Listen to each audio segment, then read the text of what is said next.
So in light of the recent developments happening with the overlord commie dictator that is Cyril Ramaphosa here in South Africa, regarding the Pala Pala issue, for those of you who don't know, there was $580,000 that were found in a couch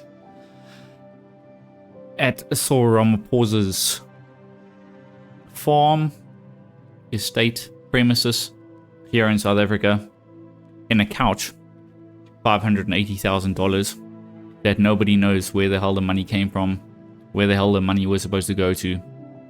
Anyway, so a new case has decided to be opened up regarding it, and impeachment has been mentioned. And of course, as the judicial system here in South Africa goes, these things always take years and years. I think this was in, when was Pala Pala, like 2022, 2023, somewhere around there. Anyway, it's been, 2-3 years. So yeah, the court, the case has recently been opened again, and they're busy investigating, and Cyril Ramaphosa's denying and all of that kind of stuff. Anyway, just to give you some context regarding the video that we're going to watch, this is basically going to be covering the whole idea of what is the future? What does the future look like should the ANC not be in power? As I've discussed before, if you had to add the votes of the 2024 election, if you had to take the votes of the EFF, the MK, these are all the shall we say, the prominent communist parties, which are basically the majority. If you had to take the voting results for the MK, the party we're going to be discussing now, the EFF, as well as the ANC, for the 2024 elections, it adds up to about 64%. If you had to take the votes relating to the 1994 election, that was the election that, for all intensive purposes, ended the apartheid, which was in 1994, the ANC won by around 64%. So effectively, nothing much has changed. The majority is still communist here in South Africa. In fact, nothing has changed at all. It's roughly both still 64%. So,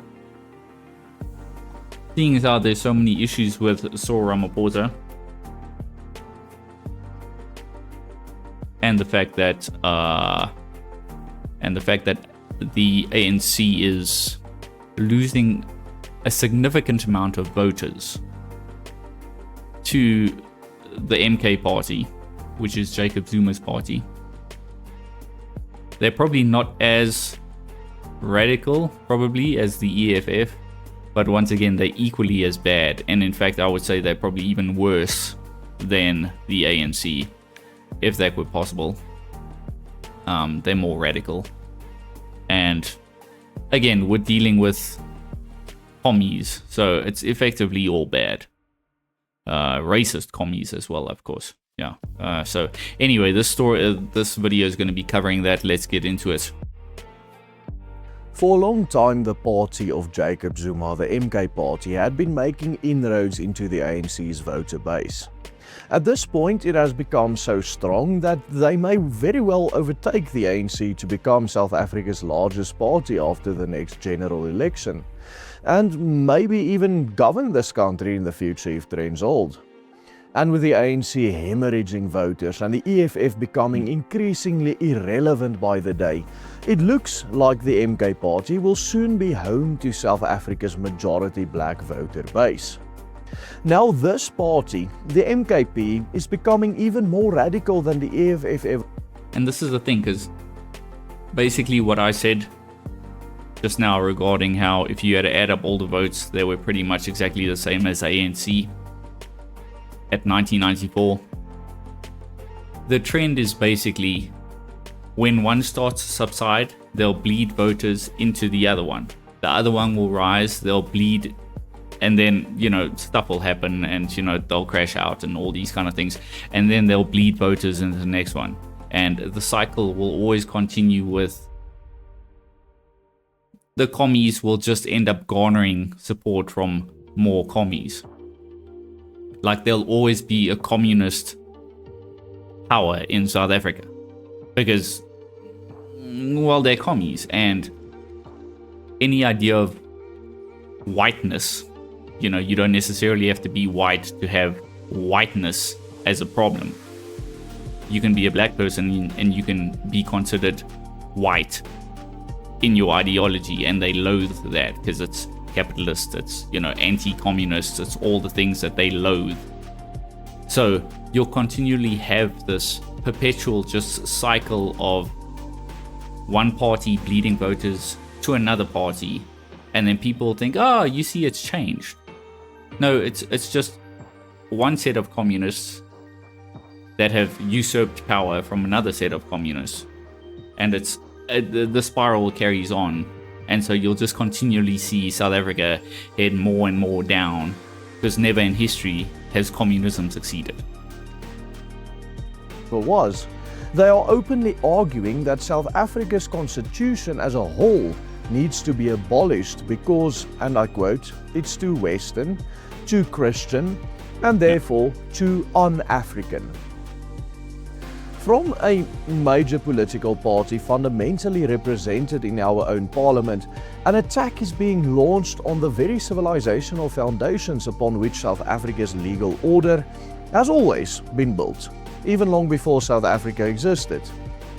And if they were to succeed in their agenda aimed at restructuring the South African state itself, this may spell the end of everything from even the most basic property rights to the very notion of individual liberty. Jacob Zuma, South Africa's former president and the de facto leader of South Africa's fastest growing political party, Umkhonto we Sizwe, has completely restructured. And you'll also notice in all the, if you had a look at the ANC flag, if you had a look at this Umkhonto we Sizwe flag, it's always got stuff to do with violence.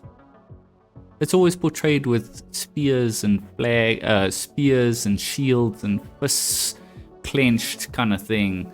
Look at the EFF logo as well. It's always this idea of violence. It's always this idea of, it's always been a struggle, and we need to, we always need to fight, and that also once again speaks to the whole idea of the tribalist roots that are still very much alive within these parties.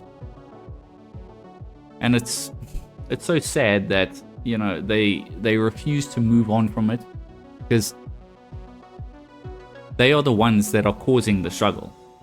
They like struggling. They like fighting. This party ahead of this year's municipal election.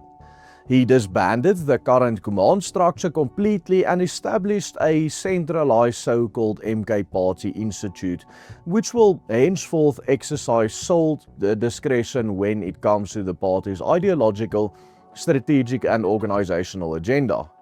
According to Mr. Zuma, this overhaul of the party's structure was the result of an 18-month study which highlighted the necessity of this restructuring. One of the key reasons Zuma highlighted for the need for this overhaul was to launch his plan to take complete control of the country by the next general election in 2029. But this plan includes by far the most revolutionary notion ever to be openly presented in the history of South Africa's politics: doing away with the constitution and even abolishing the very legal principles and structure underlying the constitution itself, the Roman Dutch law. And also, that's the thing, the Constitution has been, the world over considered as a very liberal framework to begin with. And weirdly, even though it's been considered such a liberal framework by the international community, they've still seen fit to amend it so many times because it's clearly not liberal enough, and it doesn't reach the goal, the dystopian communist hellscape that they want to reach fast enough. So they have to continually amend it and amend it and amend it for the sake of getting to the destruction quicker And then after the destruction, somehow magically the world is going to, or shall I say South Africa, their world, I suppose, will somehow be fantastic. And like, I don't know, South Africa will rise like a phoenix from the ash heap. Stay tuned, because what I am about to uncover should make your hair raise. It is actually quite profound. The MK Party recently made headlines with several proposals aimed at amending or changing the South African Constitution. Perhaps the most notable proposal being doing away with Section 235, which guarantees the nations and people groups in South Africa the right to self-determination for every nation.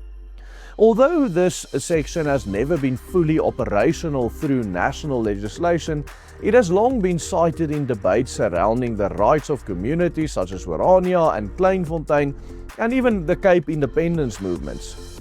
Last month, the MK Party formally introduced a bill aiming... And that's also the thing, like, I think it's, you know, they've got this notion of, they loathe the concept of self-determination because it's white people that want to have self-determination. And of course, in the liberal, socialist, communist, Marxist ideology, white supremacy is the problem. So by giving the white people self-determination, allowing them to do so is effectively working against them. Because if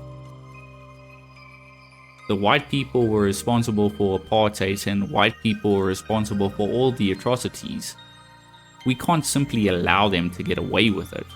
We need to squeeze them and pressurize them, put more restrictions on them. We can't simply let them determine what they want for themselves, because it's going to end up the white people being separate, and then they get to do their own thing. They get to build their businesses, they get to do all the stuff that white people do, and then we're effectively going to have to carry on somehow without them.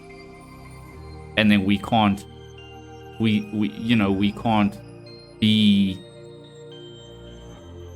have their taxpayer money coming in. We won't have their taxes. We won't have their work ethic. We won't have any of these things, because we loathe them, but we also realize we need them because of their work ethic, because of their creativity, because of what they bring to the table. So it's like I kind of see it as like, it's a woman who's crazy, and she wants you to leave, but at the same time she wants you to stay. She'll gaslight you, and she'll treat you like crap, and she'll be terrible and say terrible things to you and do terrible things to you. But she'll also realize, like, hey, you're the one with all the cash. You're the one that, you know, brings home the bacon, so to speak. So I hate you, but I also need you, kind of thing. It's like a stage 5 clinger. I heard that in movies. Anyway, but yeah, that's kind of the way I see it, and it's insane. At repealing the entire Section 235 entirely. And the party argued that the clause creates confusion, contradictions, and ambiguity, and claimed it has increasingly been used to justify what it condemns as racially exclusive enclaves, of course referring to such places as Kleinfontein and Orania. But its most radical bill so far is undoubtedly the one it plans to introduce this month, which will amend Section 25 of the South African Constitution, which of course governs property rights. This proposed so-called Land Expropriation Amendment Bill will effectively abolish private property rights in South Africa from the Constitution by nationalizing all land and property in the entire country. Yet, with the latest overhaul by Zuma, the party has gone even one step further and is now calling for the Constitution itself to be completely abolished and rewritten altogether in a more African way, to use his words. In a statement released... So yeah, I know, like, you know, it's just jargon. It's just jargon because they've changed the definitions of words and that's what they mean. They basically, in an African way, means a more anti-white way. So you've already got the 145 race-based laws. You've already got expropriation without compensation. You've already got, the farm murders. You've already got all the stuff that is actively oppressing and putting the lives of white people in danger. And once again, they have to up the ante because it's not fast enough. The transformation isn't fast enough. So they're like, to hell with it. Let's go ahead and overhaul the entire thing. And let's just come up with something that will reach the destruction quicker. And then somehow will magically be fine when, all the whites are gone. Or all the whites are sort of effectively slaves. More so than now, I suppose. That when that happens, somehow, it will work out. Magically it will work out, yeah. Over the past weekend, Zuma claims that conventional party politics across the world is increasingly becoming weak and untrustworthy, and that it is time for a new course. He further notes that the party has decided to reform itself to better align with the ideals of Pan-Africanism, the Black Consciousness movement, as well as Afrocentrism. Man, I know I've spoken about this before, but it's worth saying again. You've got the black people on the ground. They've got this frustration, and to a degree rightfully so. I get it, I understand the concept, where you've got these immigrants coming in to the country illegally or legally, whatever. Well, we say legally, right? So you've got these immigrants coming into the country, taking jobs, the few jobs that are out there in South Africa. And let's be honest, how many people actually even want to work here in South Africa? Debatable, I guess, because of all the social grants and all these fantastic things that the magnanimous overlords, ANC, all the grants that they're giving people, right? Who wants to work if you can get free money? Of course. So you got all these immigrants coming in, taking jobs, and they say that we're for the South Africans, but they're actually for Pan-Africanism.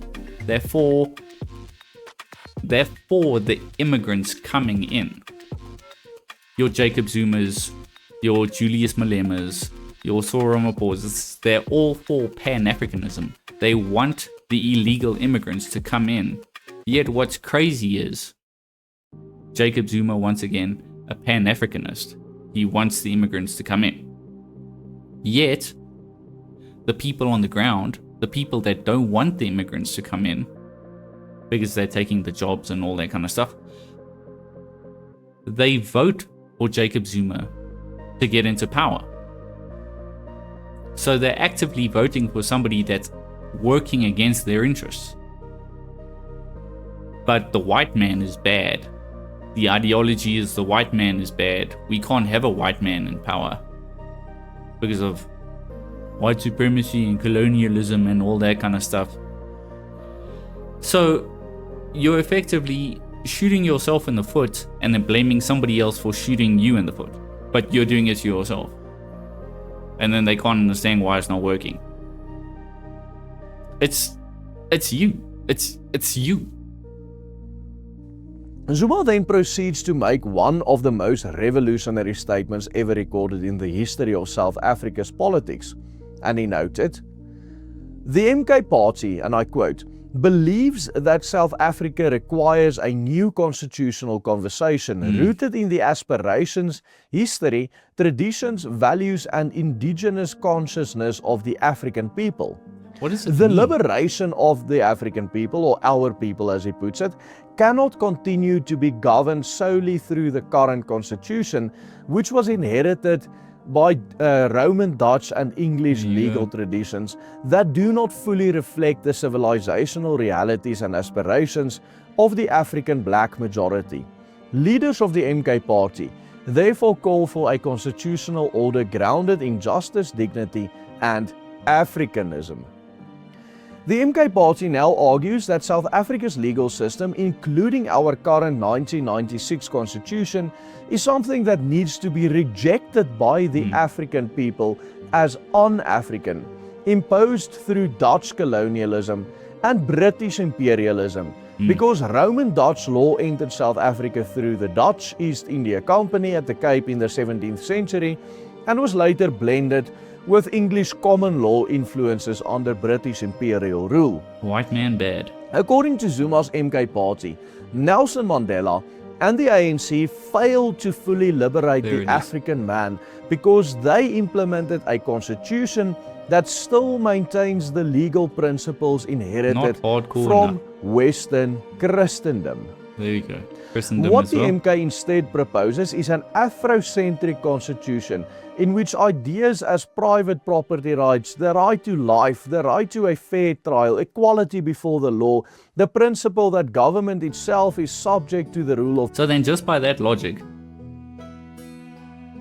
a black person that claims to be a Christian is therefore against the idea of, as they term it, Africanism. You're not a true African if you're a Christian.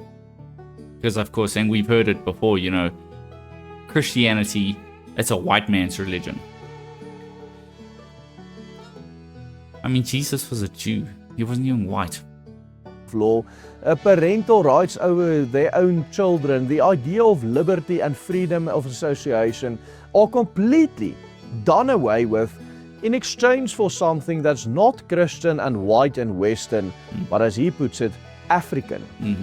All of these rights and the liberties were, after all, introduced to this part of the world with the arrival of Christianity. That's right. Which Zuma himself, while still serving as president, openly blamed exclusively for all of this country's problems, saying all Africans must reject Christianity, and therefore this rejection of Western values and the constitution that has these Western values should be rejected as well because of the Christian influence that was that led to these systems such as the Roman Dutch legal system.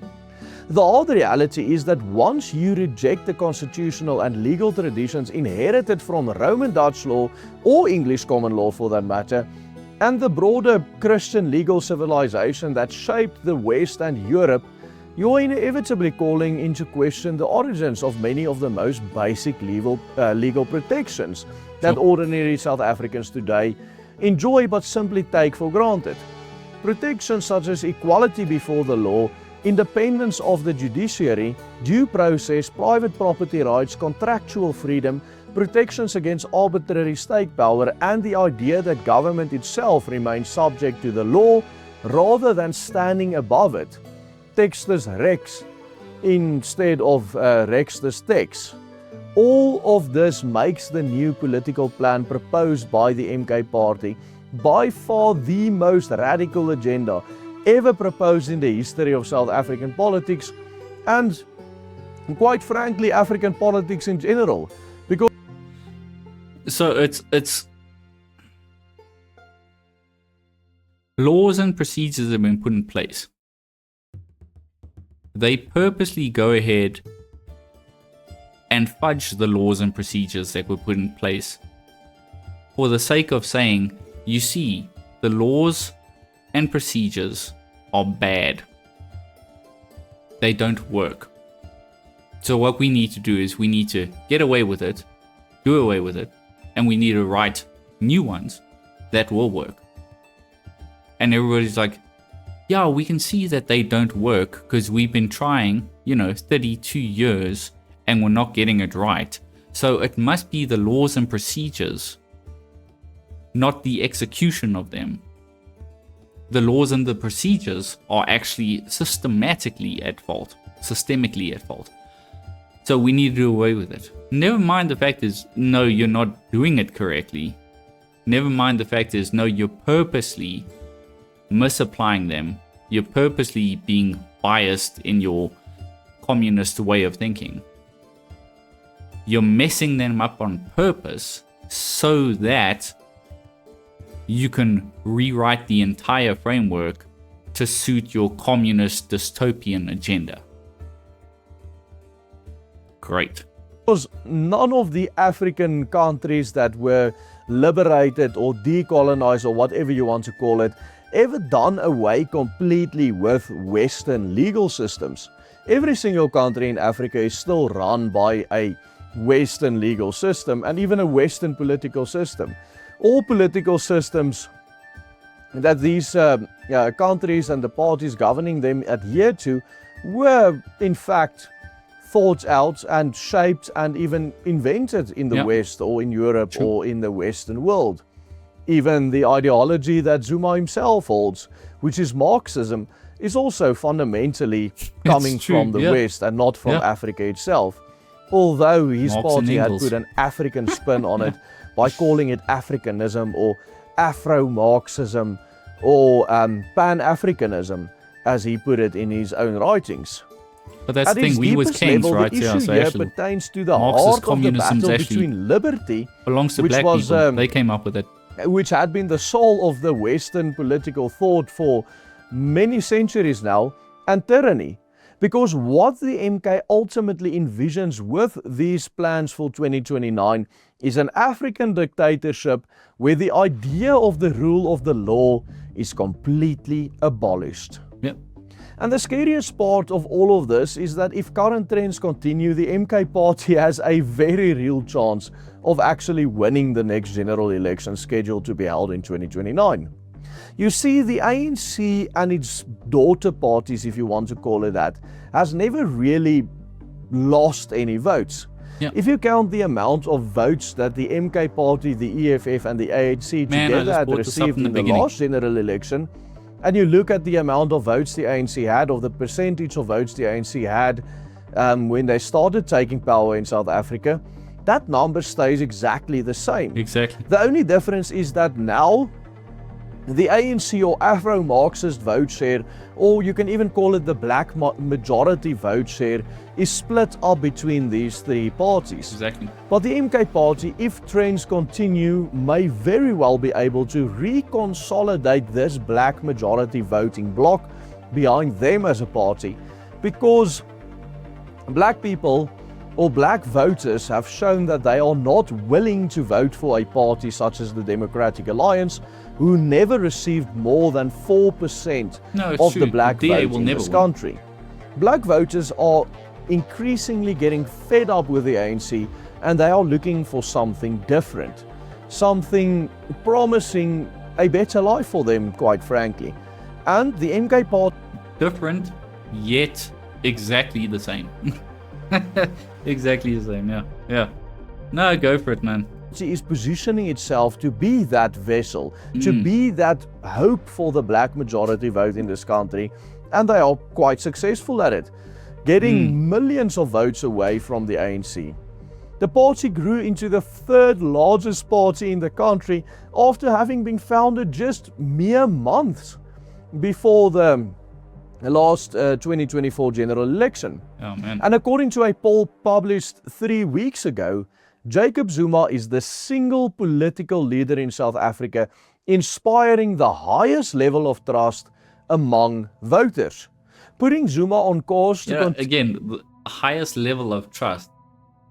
But the man is clearly saying he's Pan-African, pro-Pan-African. Yet the average black person on the street hates the fact that you've got these immigrants coming in and stealing their jobs. Yet he's got the most amount of trust. Okay. Alright. Continue to grow his party even further in the immediate future. Jacob Zuma is also the most popular politician in South Africa by a very, very long shot. One of the main reasons for the tremendous growth in popularity of the MK party is its stance on immigration, an issue on which it at least somewhat diverges from the positions of both the ANC and the EFF, who are both pro-African immigration. This is something we highlighted on this channel in a recent video, which you can click by viewing on this link appearing on your screen right now.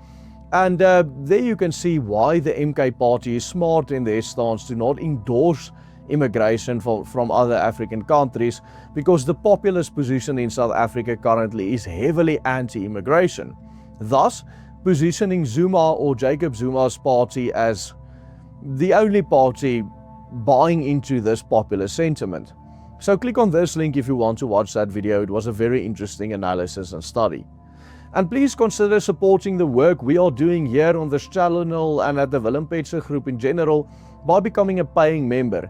Invest in us by simply following the easy steps on the banner below. With your investment, we can continue growing and making videos like these every day that really do make a difference in South Africa. Goodbye and God bless. Nice. I want to quickly check that out though.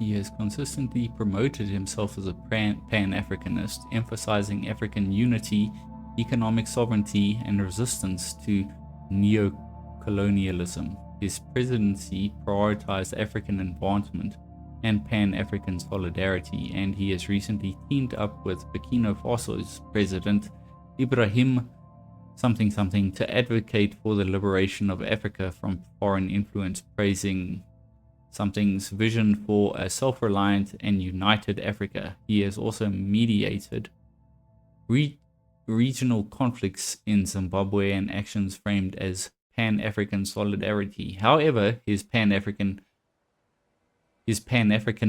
credentials are heavily disputed. He voted with NATO for a no-fly zone in Libya, facilitating the intervention that led to Gaddafi's death, which critics view as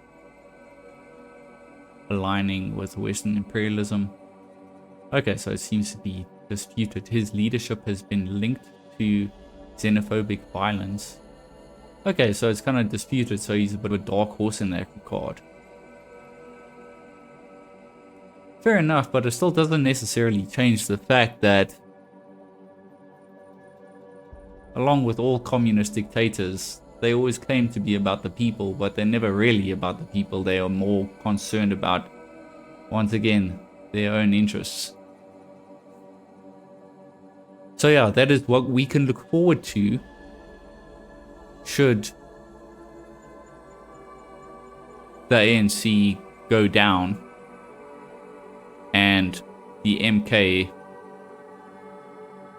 take all the votes from the ANC, and then I suppose, you know, in that regard, we'll potentially have another 32 years of the MK party then being in power in South Africa.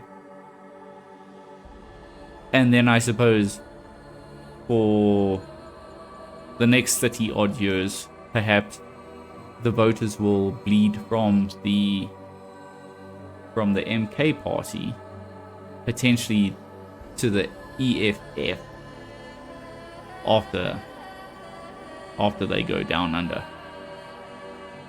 So yeah, exciting times, I suppose. Terrible and exciting. Anyway, folks, that's all I've got. We'll check you on the next one. Cheers.